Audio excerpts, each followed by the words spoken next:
Tank, everybody he fight, he make famous. Roach was a nobody before he fought. Nobody. World champion. You know what I'm saying? I look at it like this. Any of them top guys that they talk about would have had an offer that.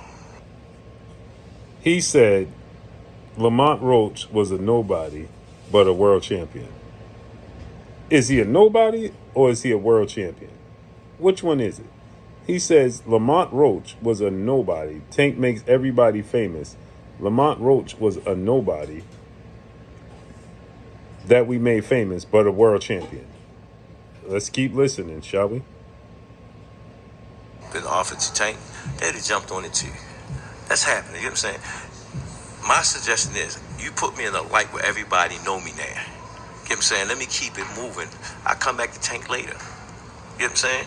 I understand. Why would Lamont Roach, who feels robbed, and the whole boxing world felt like, 90% of the boxing world felt like he was robbed, outside of your camp and Gervonta Tank Davis, who is excited that he got a draw, why would Lamont Roach want to wait and circle a block on Gervonta Tank Davis instead of having the immediate rematch that they agreed upon?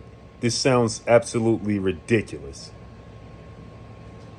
And that's the biggest payday of his life, you know what I'm saying? But it's more out there. You know that. You know what I'm saying?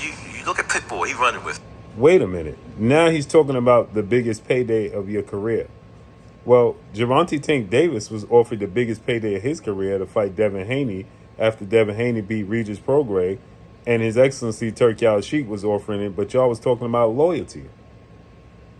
Which one is it? This is making no sense. Brody still on top. Barrio still on top. You know what I'm saying? Rolly was not on top. He just got back on top after his victory over Ryan Garcia, and he was a major underdog, and he was seen to be a cherry pick going wrong. What are you talking about? He's back on top. Isaac Pitbull Cruz got embarrassed by El Rayo, Jose Venezuela, got outclassed. Now, he knocked out Rolly. Rolly got knocked out by Isaac Pitbull Cruz, and Isaac Cruz got outclassed by El Rayo, Jose Venezuela. So what are you talking about? They're still on top. Isaac Cruz is not on top? What are you talking about? Isaac Cruz is still on top of what? He's not a world champion.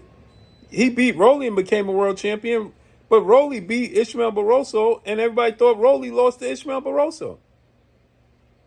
Until Rolly's last performance with Ryan Garcia, Rolly was seen as an opponent. What do you mean he's back on top? He's still on top. On top of what? You saying that Tank fights nobodies and turn them into somebodies. Well, then why are you fighting them to begin with at this stage of your career?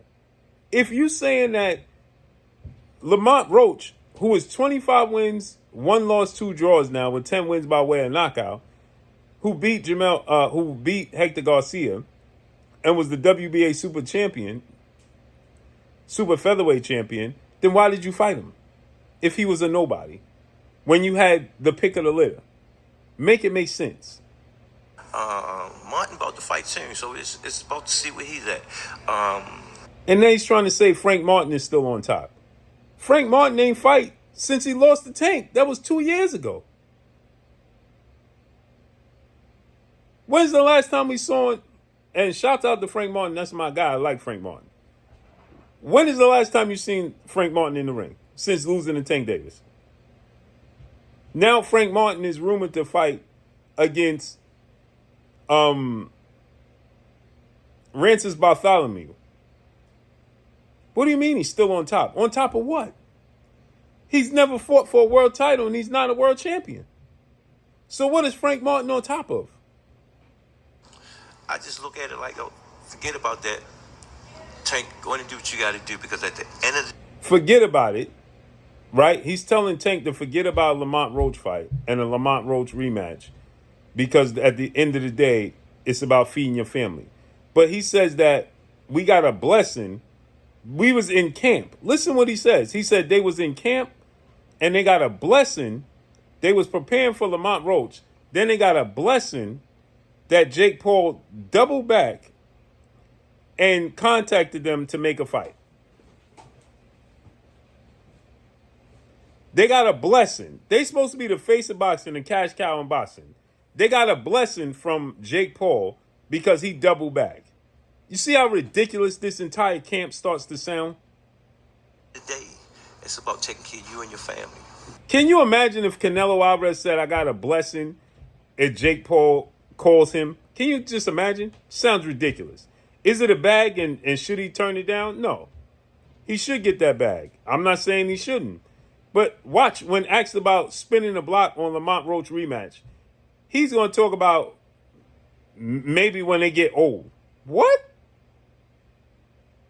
You must forget about that. Tank's on He says, forget about the Lamont Roach rematch. individuals, you know what I'm saying? Because we have seen old fighters get back in the ring to finish this settlement. It's based on the fight. We've seen old fighters get back in ring and finish the job. So you advising Tank Davis to not rematch Lamont Roach. It's fair. You said he was a nobody, but Tank fought to a draw and 90% of the boxing world thought he lost. So he lost to a nobody and drew with a nobody? This is what they want to do.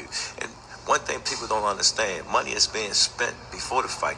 You see, What does money being spent before the fight have anything to do with the Lamont Roach rematch? This interview sounds bogus and bizarre. what we walked into, it was a nice press conference from New York to here. A lot of money been involved doing. As I told you guys, Tank Davis not happy with the premier boxing champion, better known as the PBC, and the way they had that press conference, those press conferences for the Lamont Roach fight, because they don't have the money. And so now he's talking about, you see how this press conference look? Look at the layout for it. Well, if he went with Turkey Al-Sheikh to fight the best over there, the layout would have been even better than this Jake Paul layout, by far. Did you see Turkey Al-Sheikh layout for his press conferences? You could have fought Shakur Stevenson, Devin Haney. The layout in the press conference for that would have been epic.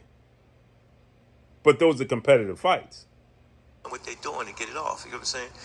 And actually, everybody didn't believe in the Tank and Roach fight, the first fight. But look at it now. It came into be a what? A bigger. But look at it now, because Tank arguably lost.